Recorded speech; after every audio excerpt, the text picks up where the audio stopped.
and welcome to Worlds Apart. It took an American being killed by Britain in the midst of the Syrian desert for the danger of violent extremism to really hit home. But why does the West only seem to care about religious radicalism when it compromises its own security? Well, to discuss that, I'm now joined by Hanif Kadir, a co-founder of the UK-based anti-extremist group Active Change Foundation. Mr. Kadir, thank you very much for being on the show. It's a pleasure. Thank you for inviting me. Now, when extremism prevention is discussed in the British media, it's usually in the context of young British Muslims traveling to Syria, getting radicalized there, and then becoming a security risk once they decide to come back home. And that strikes me as a bit selfish, because if they were just to stay in Syria and fight an unfriendly government of, let's say, Bashar al-Assad, then radicalization is not really a problem. I mean, in fact, the more radicalized they are, the more likely they are to achieve this regime change goal. And it's only when they want to come home that the British government sees it as problematic. Doesn't this approach strike you as a bit self-centered? It's a good question, but it's a very complex and difficult one to answer in that sense. I can fully appreciate the fact that when we got young Muslims traveling abroad for humanitarian purposes and helping out to alleviate the suffering of innocent women and children. But another thing is getting involved in a jihad, which is, okay, fair enough. They want to go and help, remove Assad or help the Syrian Free Army or the rebels. But through that process, there's a fear. And we've seen through experience over the last year or 2 years that young men, I mean, look at this one man that has now joined the ISIS group and has carried out a barbaric act of evil by beheading a reporter. So these are the fears that, whilst I understand from a community perspective that young men and women are being drawn into that, wanting to go and help alleviate the suffering, there's the ultimate fear of that creating a huge sense of vulnerability for them, being indoctrinated and radicalized to an extent where taking off somebody's head becomes the norm. That was exactly my point, that, the UK government only sees a problem with that when an American is being killed. But, those same, jihadi converts, they have been cutting off the heads of Syrian citizens for 3 years now. And the British government, the American government, never saw a problem with that. In fact, it was described as an act of, helping the Syrians to bring about their democracy. I think this is a sense of bringing the truth home. When the truth hits home, it's a daunting fact. And that's exactly my point, is that when we've got young men and women from this part of the world, from what one would say is a civilized part of the world, however, many people would differ with my opinion on that.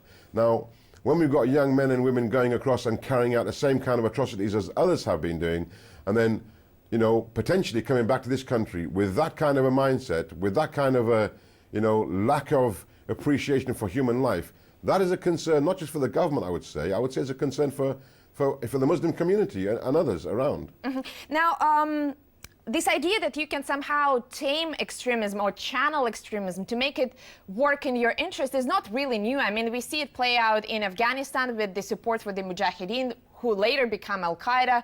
I think we see it also to some extent being used in Libya and then later on Syria, which produced this threat of ISIS. And, I don't want to blame the existence and strengthening of ISIS exclusively on Western policies, because it's extremely complicated issue. But I would like to ask you, to what extent do you think the American and British policies in the Middle East have contributed to the creation of this indeed very terrifying terrorist group? That's a good point, and it's I think the Western governments have fully understood that their policies have contributed significantly to the radicalization of young men and women around the world. This is without a shadow of a doubt. I will confirm with that. I would agree with that some of the young men that we work with certainly have been radicalized because of Western foreign policy. However, there are a number of theories that they apply and adopt which are not always true. Significant issues with regards to conspiracy theories, that this is a war on Islam, etc., etc. But certainly, I would agree that Western foreign policy has made and contributed to the radicalization of thousands of many young men and women. Mr. Qadir, you just mentioned the young British Muslims that you work with, and I think when we talk about the threat of ISIS, we need to consider that there are two very different groups of people fighting for it. One group, and this is, I think, a minority, are those foreign-born jihadists that have been converted by those terrorists that you mentioned, but the bulk of ISIS are Iraqis or Arabs, locals who have been converted not so much by the theories but by horrific realities of their daily existence. I mean, those are Iraqi males in their 20s and their 30s who came of age during the first and second invasion of their country. And I would like to ask you, in what way do you think these two groups are different in terms of their conviction, in terms of the ferocity that they show on the battlefield, and ultimately in terms of the techniques that could be used to bring them back into normal life? From history, in Muslims, in Islam, from history we've learned, and we've got quotations and books to tell us that extremism will continue to rise from amongst the Muslims, and we need to remove them as much as, and over time they have risen and they have gone away. This group has now, well, these groups have now took that rise to another level. They have now come forward with a very, very barbaric and extreme version and interpretation of what they believe is, Islam and Sharia. Totally, totally wrong. I mean, but what they have done, they have worked on what the hearts and minds, now this is very important to understand, that these groups have understood and worked upon the hearts and minds of individuals across the world who see and perceive that Western foreign powers are targeting Muslims, but also that Muslim leaders, from around the world are failing to respond and react to the problems that they are facing. So they feel that they have to now rise up and build a momentum. So what they have done, they have attracted young men and women from across the globe to this new idea that they will now take forward, and they will remove those leaders that are in the Muslim communities that are not reacting and doing things what they should be doing. Well, Mr. Qadir, I agree with you. You just used the word barbaric, and there are a number of very strong words that Western media, and in fact media all over the world, are using to describe them. They've been described as sadists and what have you. I mean, they've been described as beasts, as non-humans. But shouldn't we also be asking what made them so cruel? Because we can all pretend that they are just a bunch of psychopaths, but the bunch is so large that that would be statistically improbable. Something made those people so heartless. One thing I have to explain, and this is very important to understand, is that firstly, Islam does not allow this. The texts within Islam do not allow this. The teachings of Islam do not allow this. However, we've been warned about these groups and how evil they will look. The texts ascribe these to be the sons of the devils, dogs of hellfire, for the main reason because they are so vile and so barbaric. That's why they are ascribed to be like the dogs of hellfire. Now, the way that they come across, so romantic in their approach, attracting many impressionable young men who want to do something or are very angry. Don't forget, they are working on the hearts and minds of young men and women who are very, very emotional, but also equally very, very angry. But Mr. Qadir, don't those people have a reason to be angry? And I'm not talking about Islam here. I'm talking about, again, the realities of their life, because I assume that those people, even the the most hardline of the jihadists, I assume that they probably didn't have the easiest of lives. I think that this is, it was, again, perhaps a war that was waged in their own country that made them this way. Shouldn't we all account for that? When I say angry, I mean, don't forget, there's lots of perceptions out there in amongst the social media, the perceptions that our young men and women have about the West's attack on Islam, it being a crusade, that they need to wipe Islam off the face of the earth, what's going on in Gaza and in Israel, ongoing issues around that. The young men and women that I'm talking about are very angry because they feel that the Muslim leaders have let them down. This is their perception. They feel the Muslim leaders are working with Western governments, for the sake of oil and revenues, etc., etc. Their anger is going on beyond control. Now, that doesn't mean that they are not human beings or they can't be changed. I, for one, will say that anything can change within a young person with the right kind of support. However, when they get to a point where taking off somebody's head and without battering an eyelid, that's where I think that now we have to go back to our theological guidance where we are instructed Islamically. Now, I can't say this and I can't promote this, but I will just quote you one verse which says that if they rise from amongst you, and should you be able to approach them, then attack them and kill them wherever you find them, for they will continue to rise and be a cancer. Now, this is a text that we are warned about these kind of individuals, and we need to remove them. But Mr. Qadir, isn't that also very convenient for the Western sort of approach to these issues? Because we all know that violence begets violence. And if we again assume this very militaristic, very violent approach to them, to ISIS, then perhaps that's going to, produce a whole new generation of jihadists. Because this, again, my point, I come back to the same point, is that many of them were radicalized not by the texts. I assume that during the First and Second Iraq War, people didn't have time to really study holy books. I think they were radicalized by the killings and by the hunger, by the radicalism of war that they saw all around them. Absolutely, and I for 1 minute don't disagree with you. This is another thing that is driving. These are many people talk about young men and women having a sense of belonging because they want to be part of a network. Nonsense. It's what's been happening over time, over a period. In Iraq, in Afghanistan, in Pakistan, in Somalia, in Palestine and Gaza. Young men and women are being, pushed to a point where they feel that there's nothing else that can be done except committing acts of violence against what they feel is the enemy or the perpetrator. Look, they've been indoctrinated over time. They've been watching images, and today we see that what happens an hour ago in Iraq, within 20 minutes, the whole world knows about it. So our young men and women are exposed to that kind of indoctrination and are being radicalized as a result. So, for sure, foreign policy, double standards certainly plays a part.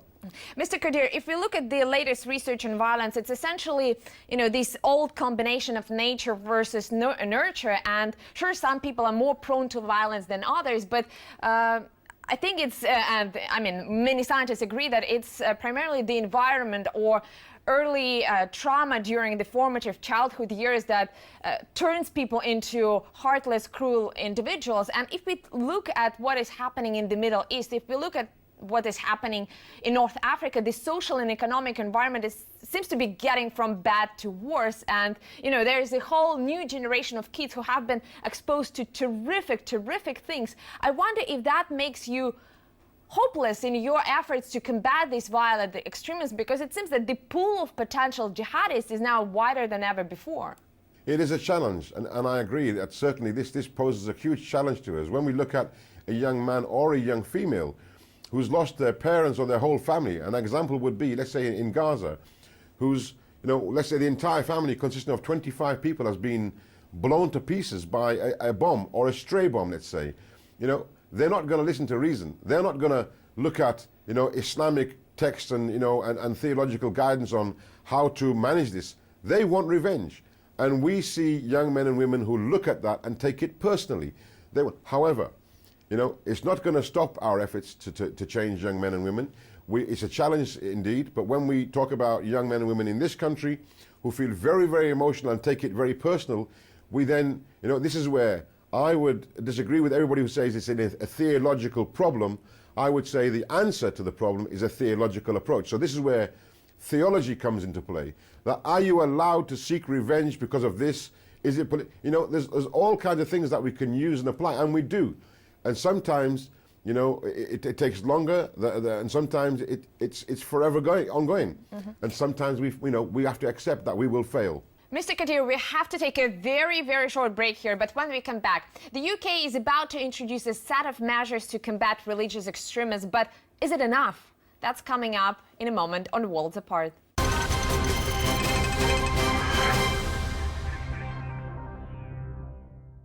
Welcome back to Worlds Apart, where we are discussing Islamic extremism with Hanif Kadir, a co-founder of the Active Change Foundation. Now, Mr. Kadir, when you speak about religious extremism, you obviously speak from your own experience as somebody who, back in 2002, went to Afghanistan to fight on the side of the Taliban against, I assume, the American forces. What made you change your mind? Look, this is a whole wealth of experience has been won by me by going over there and coming back and you know, being involved and working with individuals that, you know, have had the idea of going there. What worked for me, what helped me, and I think it's a blessing that I was sent from God, is that going there and looking at the hypocrisy, looking at the double standards, and looking at the atrocities committed by, you know, Al-Qaeda and the Taliban. You know, when we talk about innocent women and children being killed by Western powers, we also got to look. Example would be ISIS. They are killing thousands of innocent women and children. And this is exactly what happened to me when I was faced with the Taliban and Al-Qaeda. They had no regard for human life. This is one thing that my religion does not allow. And this is one thing that angered me even more. And luckily, I managed to come back. I am confident that young men and women that are going into Iraq or Syria, you know, when they're exposed to the lies and the hypocrisy, they want to come back. And sadly, at the moment, there is no way for them to come back because they may be locked up and put away. So there needs to be a strategy to allow those ones who have seen the light, let's say, you know, been exposed to the hypocrisy and lies and want out, we allow them a safe passage back. Well, Mr. Kadir, I think this is a very interesting point that you mentioned, this disregard for human life. And I heard you say in one of the previous interviews that some young people, perhaps young men, young women, tend to romanticize conspiracy theories, and this is something that may draw them into war zones. And I think that was perhaps true for Al-Qaeda, whose PR message really focused on the suffering of innocent civilians, on the suffering of women and children.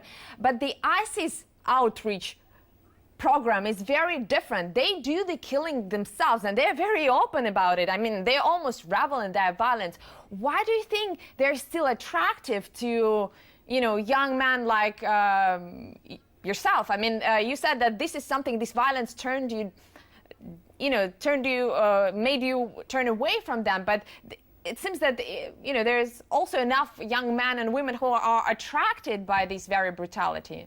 Excellent point. And let me reply to that in this way. When I went to Afghanistan, there was no man that subscribed himself to be the Khalifa and him to run the Caliphate of Islam. The only one that was a local Amir, a local Caliph, was Mullah Omar. In this instant, we have Abu Bakr Baghdadi, who has now claimed to be the Khalifa of the Muslims. And the time he's chosen is Syria. Now we go back to theological quotes and theological guidance where we are told that there will be an army that will march with black banners, and amongst them will rise a leader. Now, this is where our young men and women, you know, fail, sadly, because they're not fully aware of what religion and what theology says about this. They believe that this person is the leader for the Muslims in this time. However, and they subscribe to it. They ascribe to whatever he has to offer. And be that killing or be that, you know, protecting women and children, they see that they have to ascribe to him whichever way it may be. Now, whatever he has to offer, they will subscribe to that as well. And sadly, that's where I will say this is where the failure, the systematic failure of theologians, imams in our country, up and down the country, are failing to refute the likes of Abu Bakr Baghdadi. Their silence is almost been explicit. Now, my argument is that we need to have the right kind of education and guidance for our young men and women. Otherwise, they will continue to be recruited and brainwashed by individuals like al-Baghdadi and Abu Bakr, who's in Boko Haram. These are deranged mental individuals who are using theology and texts to recruit their soldiers. Well, Mr. Kadir, you just made a number of theological references, and that leads me to my next question, which is very, very sensitive. I understand that, but I would still like to ask it. You know, this disregard for human life, isn't it at least partially religious? Because if you believe in the afterlife, if you believe that death is not final, then it's easy for you to believe that you are maybe even helping your victim by, helping him or her escape this wicked world. I wonder if this mindset is at least partially responsible for the ease that these people have when killing and dying for their cause. Absolutely, this is the whole thing. I mean, it may seem as if I'm being a bit contradicting on my statements, but when we talk about how young men and women are getting indoctrinated through theology, they have no understanding of their religion. If they did, they wouldn't even ascribe to people like Abu Bakr Baghdadi. We have many thousands and millions of people that refute them. However, the small minority that are accepting this, they believe indeed that by ascribing to them, by going out and killing non-Muslims, even other Muslims who disagree with them, that they are cleansing the earth and they are purifying a nation.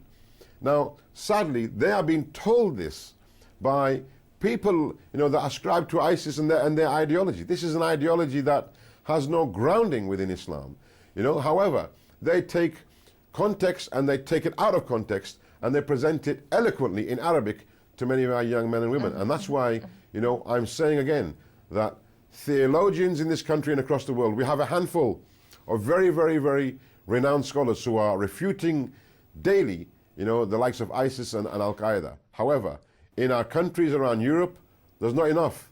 There needs to be a louder voice from our mosques who have the eyes and the ears of our community. They need to stand up on a Friday on the pulpit and they need to challenge the ideology of ISIS. Well, but Mr. Kadir, is it really fair to blame the community for not doing enough to combat this very violent ideology when your own government is very, I would say, soft and polite when it comes to Saudi Arabia, the country that has invested billions in promoting and spreading the Salafi and Wahhabi ideas all around the world? Now you're getting into a very sort of very unique debate, and this can go on for ages. I disagree with that. I disagree with that. Look, Wahhabi and Salafi ideology is not an actual fact.